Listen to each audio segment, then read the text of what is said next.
soir. Imagine, toi, ça cogne à la porte à 3 heures du matin, puis c'est une espèce de gros barbu qui inflate. T'as peur. Juste ça, là, t'as peur. Mais imagine là, que c'est pas ça du tout, puis que t'es dans une espèce d'état de conscience altérée, là, puis tu reviens de Une grosse indigestion, peut-être. Ben là, parce que, non, tu sais, mais... il y a plein d'explications. Il y en a qui disent que c'est... Ils appellent ça le réveil, je sais pas trop comment, mais même vous le soulevez, là. Le réveil... en tout cas, il y a 4-5 caractéristiques en psychiatrie là, qui pourraient expliquer des divagations oui, comme ça. Mais il y a des cas comme ça.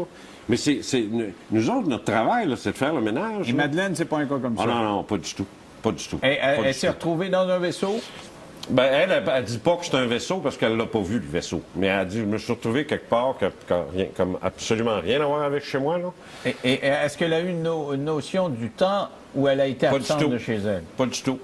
Parce que des fois, il y en a qui sont partis, vous le soulignez, là, pendant 3 ou 4 heures, où leur automobile était à quelque part, puis à la fin de l'expérience, l'automobile était ailleurs. Oui, et ces gens-là reviennent avec... la première chose que ces gens-là constatent, c'est d'ailleurs ce que Bob Hopkins avait découvert, puis c'est ça qui a ouvert la porte, c'est le missing time factor.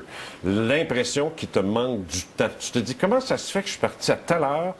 Puis normalement, ça me prend 20 minutes pour arriver. Puis tout le monde crie après moi parce que ça fait 2 heures que je suis parti. Mais moi, quand je voyais ça, je trouvais que ça ressemblait à des chocs post-traumatiques. Votre gars, là, qui a vu quelque chose à 40, c'est peut-être chicané bien loin, c'est fâché contre ses collègues. Puis, tu sais... Denis, voyons donc.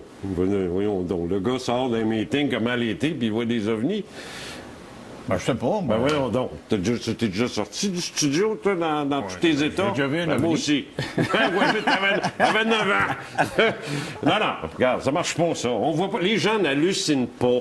OK. Vous étiez animateur de radio avant. Moi, je vous connaissais de voix. En tout cas, on travaillait à la télévision en même temps. Vous ne pouviez pas parler de ça, hein? Les patrons n'auraient pas accepté. À CJRC, je dois admettre qu'on m'a laissé beaucoup de latitude. Mais comment c'est depuis que vous en parlez? Quand j'ai atterri à Québec, là, ils avaient assez peur de ça. Là. Mais comment c'est depuis que vous en parlez publiquement? Si les gens rient de vous, vous montrent du doigt... Les gens rient de moi depuis que je suis au monde. Regarde, ça me dérange pas. Alors, on fait une pause. J'assume. Au retour, on va parler de comment on rit de lui dans 3 minutes. Ben oui, c'est ça.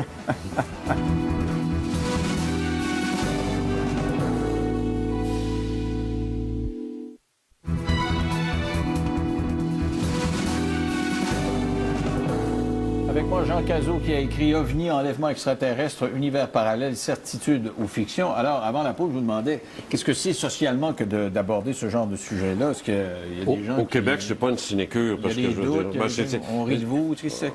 Comme je disais au début, c'est soit tout un paquet de niaiseries ou c'est la chose la plus spectaculaire, la plus extraordinaire que l'humanité ait jamais connue. Alors, c'est sûr que faire le saut entre les deux, c'est énorme, le fossé est énorme. Ça demande, plus qu'une réflexion, ça demande de la recherche, ça demande tellement que c'est un effort que presque personne ne fait. Alors forcément, la meilleure façon de discarter cette hypothèse-là, qui est un petit peu menaçante, merci, ben c'est d'en rire.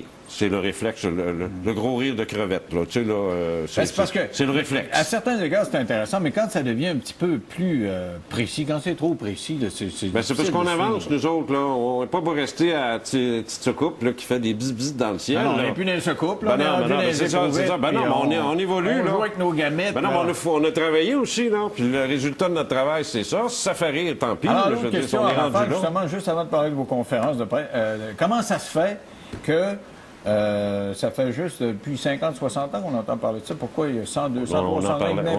On en parlait, mais c'était pas. Mais le langage de l'époque était pas le même qu'aujourd'hui. Alors forcément, d'abord, il ne faut pas oublier qu'au Moyen Âge, à ce moment-là, tout était ramené à des considérations religieuses. Tout. Alors tu voyais une chose, c'était une croix de feu dans le ciel. C'est comme ça, parce que tout était religieux. T'sais. Puis par la suite, ben là, évidemment, en évoluant, bon là, on a commencé à voir pour ce que c'est. Tu l'as dit tout à l'heure, un cigare. L'autre disait une lentille. T'sais, on a des termes là, qui se rapprochent de ce qu'on connaît. OK. Alors, vous donnez des conférences. Il y en a une le 26 mai à 20h à la salle Sylvain Lelièvre au Cégep Limoilou. Vous parlez de quoi dans ces conférences? Ben, en fait, ça, c'est que tout à l'heure, on se demandait s'il y avait... Je veux leur donner les raisons pour lesquelles cette histoire-là ne sort pas davantage sur le plan des gouvernements. Ça, c'est les éléments que je veux emmener. Il y a bien d'autres choses, mais c'est le cœur de l'affaire et c'est à Québec. Si les gens veulent en savoir plus, qui googlez OVNI Alert. Puis il y a Jean Cazot.com. Ouais, ça, c'est mon Ça a été très intéressant de vous parler. Puis il est encore là, il n'est pas parti aller vite. Puis toi non plus. Puis toi non plus. En sécurité. Bye bye.